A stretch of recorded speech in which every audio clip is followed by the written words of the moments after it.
Pakistan T20 world కప్లో ఇండియాతో match మేము boycott చేస్తున్నామని చెప్పేసి నిన్న అఫీషియల్ స్టేట్మెంట్ రిలీజ్ చేశారు. This exactly came in a time where already India versus Pakistan under-19 world cup match ICC event జరుగుతుంది. ఒక చోట ఆడుతున్నారు, ఇంకో చోట ఏమో ఆడమని చెప్పేసి అంటున్నారు. ఈ డబుల్ స్టాండర్డ్స్ చూడండి. ఎనీవేస్ ఈ మ్యాచ్లో చాలా ఇంట్రెస్టింగ్ థింగ్ జరిగింది, ముందు చెప్తా మీకు. అయితే ఈ డిసిజన్ ఎందుకు తీసుకున్నారు Pakistan? Not because of cricketing reasons, because of geo politics. అంటే బంగ్లాదేశ్కి ఏదో సాలిడారిటీ చూపిస్తున్నాం, మేము మీతో ఉన్నామని చెప్పేసి. పాకిస్తాన్కి కూడా తెలుసు ఇండియాతో మ్యాచ్, వరల్డ్ కప్ మ్యాచ్ గెలవలేము. ఇండియా ఉన్న ఫామ్లో ఆ లీగ్ ఫేజ్లో చిన్న టీమ్స్తో మ్యాచ్ గెలిచి సూపర్ ఎయిట్స్కి వెళ్ళి అక్కడ ఏమవుతుందో అలా కూడా తెలియదు.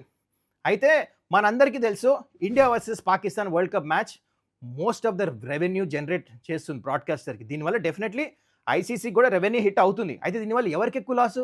పాకిస్తాన్కా, ఇండియాకా?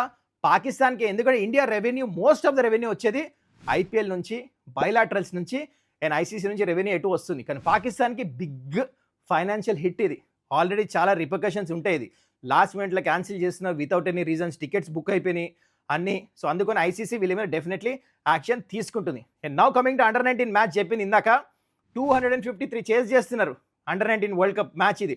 ఒకవేళ ఈ మ్యాచ్ 33 ఓవర్స్లో పాకిస్తాన్ చేస్ చేస్తే సెమీఫైనల్కి క్వాలిఫై వాళ్ళు. ఇండియా అండర్-19 క్వాలిఫై వాళ్ళు కాదు. కానీ భయం వేసింది వాళ్ళకి. 33 ఓవర్స్లో చేస్తామా లేదని భయంతో బ్యాటింగ్ చేసి ఫాస్ట్ ఆడలే. మ్యాచ్ గెలుస్తాం చాలని బ్యాటింగ్ చేశారు, క్వాలిఫై అవ్వలేదు. ఆఖరికి లాస్ట్లో మ్యాచ్ కూడా ఓడిపోయారు. చూసారా? అది అలాంటి డిసిజన్ తీసుకుంటారు పాకిస్తాన్కి ఇది కూడా లేదు, ఇది కూడా లేదు. ఏమంటారు?